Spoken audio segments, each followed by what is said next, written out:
How do we create what we want? Well, a good place to start is how do we stop ourselves from bringing around the things that we don't want. So basically we're spending all our time focusing on the things that are going to get in our way. So, oh, I don't like going to that coffee shop if that person's there, or I've had this fear of rejection from this person, or I hope this illness doesn't merge back up again.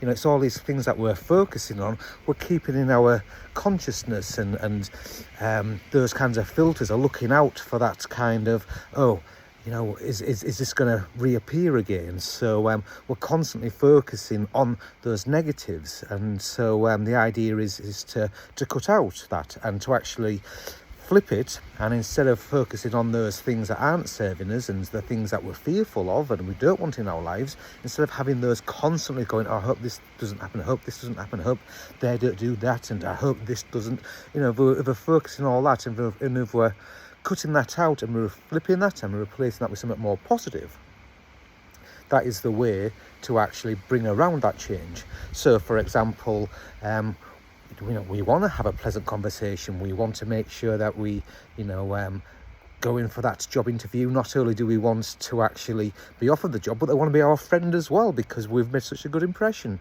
You know, why not stack things in our favour? Think of things of, you know, in such a way that it's going to be so magical, magnificent, and, you know, perfectly aligned.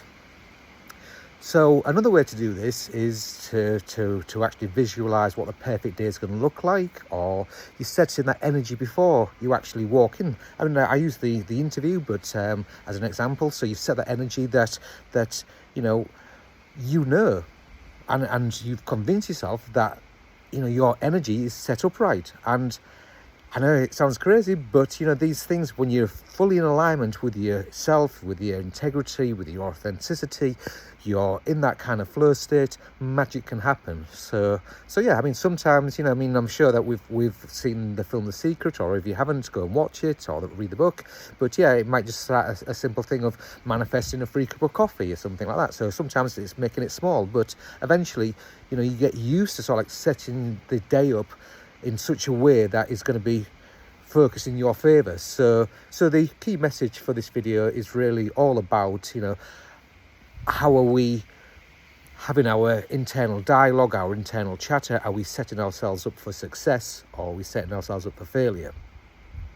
So as always, I hope this has been useful. Any questions, any feedback, please get in touch, and yeah, please do share, like, and I will see you on the next video. Ciao for now.